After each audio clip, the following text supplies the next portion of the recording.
कुछ समय से लगातार आप देखते रहते होंगे कि एक हिंदू राष्ट्र की लहर सी चली आ रही है। हर एक साधु संत एक हिंदू राष्ट्र की बात करता है।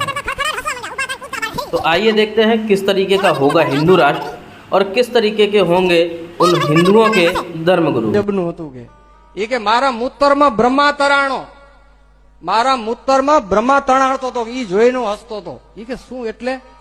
ઈ કે મૂતરમાં મકોડો તણાતો હતો। ઈ તો તણાય જ કે ઈ મકોડો નતો, બ્રહ્મા હતો કે। એટલે પેશાબ કર્યો ને એમાં મકોડો તણાતો જાતો, પછી બગદાલુ ઋષિ ત્રિકાળ દ્રષ્ટિ વાળા હતા, તો એ જે મકોડો હતો એનો પૂર્વ જન્મ જોયો તો પૂર્વ ઇન્દ્ર હતો।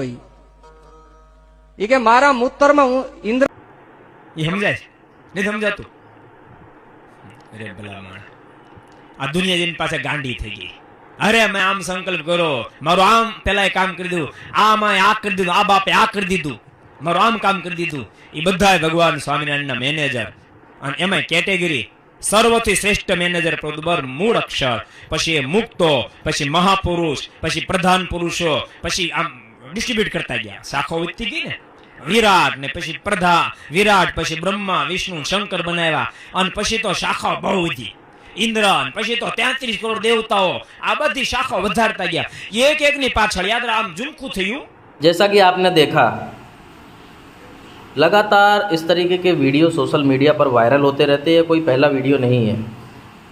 हिंदू राष्ट्र की परिकल्पना रखने वाले, हिंदू राष्ट्र का जय घोष लगाने वाले, या फिर किसी एक धर्मगुरु के द्वारा हिंदू राष्ट्र की घोषणा करने के बाद आम समाज में जनजीवन व्यतीत करने वाले लोग भी कहीं ना कहीं हिंदू राष्ट्र की जय जयकार करने लगते हैं। लेकिन क्या कभी सोचा है वो हिंदू राष्ट्र आखिरकार होगा किसका? किस धर्म के लोग का वो हिंदू राष्ट्र होगा? क्या खुद के हिंदुओं का भी वो हिंदू राष्ट्र रहेगा? तो सवाल उठता है, क्या इस तरीके के जो धर्मगुरु हैं, वो कोई भी गुरु हो सकता है? आप लगातार सोशल मीडिया पर अलग अलग तरीके की बातें सुनते रहते होंगे। नेशनल इंटरनेशनल लेवल तक कथाकार कथा करने जाते हैं, जो एक लहसुन और प्याज की बातों को इस तरीके से बयान करते हैं कि हर एक धर्मगुरु अलग अलग तरीके की बात करता है। किसी के द्वारा कहा जाता है कि लहसुन और प्याज कुत्ते के अंडकोश का है, किसी के द्वारा कहा जाता है कि राक्षस के मलमूत्र का है, और किसी धर्मगुरु के द्वारा कहा जाता है कि ये गाय के द्वारा उत्पन्न हुआ लहसुन और प्याज है। वहीं दूसरी तरफ हर एक भगवान को किसी दूसरे भगवान का चेला बता दिया जाता है, मैनेजर बना दिया जाता है। और कहीं ना कहीं हद तो तब हो जाती है जब स्वामीनारायण संप्रदाय से कुछ लोग जो कथा करने जाते हैं वो गुरु और चेले की बात करते हैं, और वहाँ पर पेशाब में उनकी पेशाब से बहकर ब्रह्मा जी हंसते हुए जाते हैं। कितने मज़े की बात है, कितनी अच्छी बात है कि इस तरीके का हिंदू राष्ट्र होगा, और उसी हिंदू राष्ट्र के अंदर भगवाधारी आपस में ही अपने अपने भगवान को महान, यानी कि किंग, जो आज की उनकी खुद की वाणियाँ होती हैं अलग अलग तरीके की, मैनेजर है, सेठ है, किंग है, चेले हैं, ये सभी प्रकार की जो वाणियाँ हैं वो स्वयं उन साधुओं की हैं जो कहीं ना कहीं कथा करते हैं। अब सोचने समझने वाली बात ये है कि आखिरकार ये हिंदू राष्ट्र होगा किसका?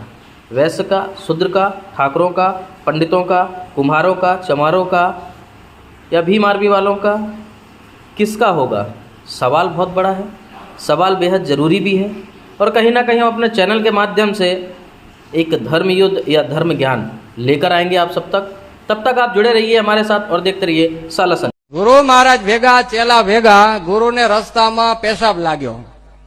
चेला ने के मारू तुंबड़ू ने आ बधु जोरीन पकड़, हूँ पेशाब करिए। हूँ के गुरुजी गया लघुशंका करवा, चेला बधा उभा है। पेशाब करवानुं तो बधाने थाय, गुरुने थाय, चेलाने थाय, बधाने थयुं। बापाने गया बिचारा, पण आश्चर्य शुं थयुं, पेशाब करता करता खड़खड़ाट हसवा मंड्या, उभा थाय कूदका बाळ ही ही ही करे।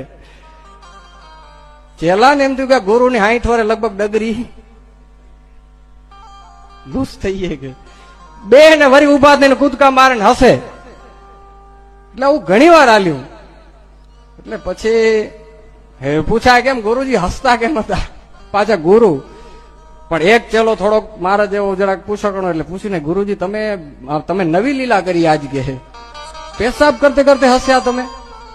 ઈ કે મને ખબર જ હતી તમને શંકા થશે કારણ કે લીલા મારી નવી હતી કે ઈ પણ રહસ્ય તો કયો લીલાનું એ કે ગજબનું હતું કે એ કે મારા મૂતરમાં બ્રહ્મા તરાણો મારા મૂતરમાં બ્રહ્મા તણાતો હતો ઈ જોઈને હસતો હતો ઈ કે શું એટલે ઈ કે મૂતરમાં મકોડો તણાતો હતો ઈ તો તણાય જ કે ઈ મકોડો નતો બ્રહ્મા હતો કે એટલે પેશાબ કર્યો ને એમાં એક મકોડો તણાતો જતો પછી બગદાલુ ઋષિ ત્રિકાળ દ્રષ્ટિ વાળા હતા તો એ જે મકોડો હતો એનો પૂર્વ જન્મ જોયો તો પૂર્વ ઇન્દ્ર હતો ઈ કે મારા મૂતરમાં હું ઇન્દ્ર અનંત કરોડો બ્રહ્માંડની ઉત્પત્તિ કરે, સ્થિતિ કરે, પ્રલય કરે.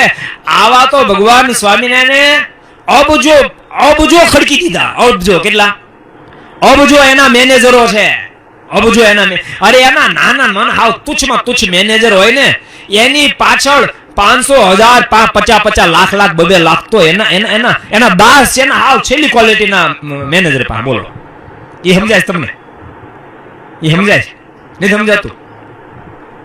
અરે ભલામણ આ દુનિયા જેની પાસે ગાંડી થઈ ગઈ. અરે મેં આમ સંકલ્પ કર્યો, મારું આમ પેલા કામ કરી દીધું, આમાં આ કરી દીધું, આ બાપે આ કરી દીધું, મારું આમ કામ કરી દીધું. એ બધા ભગવાન સ્વામિનારાયણના મેનેજર. અને એમાં કેટેગરી સર્વથી શ્રેષ્ઠ મેનેજર પ્રદુબર મૂળ અક્ષર, પછી એ મુક્તો, પછી મહાપુરુષ, પછી પ્રધાન પુરુષો, પછી આમ ડિસ્ટ્રીબ્યુટ કરતા ગયા. શાખો વધતી ગઈ ને. વિરાટ ને પછી પ્રધા, વિરાટ પછી બ્રહ્મા વિષ્ણુ શંકર બનાવ્યા અને પછી તો શાખા બહુ વધી. ઇન્દ્ર પછી તો 33 કરોડ દેવતાઓ. આ બધી શાખા વધારતા ગયા એક એકની પાછળ. યાદ રાખ આમ ઝુમખું થયું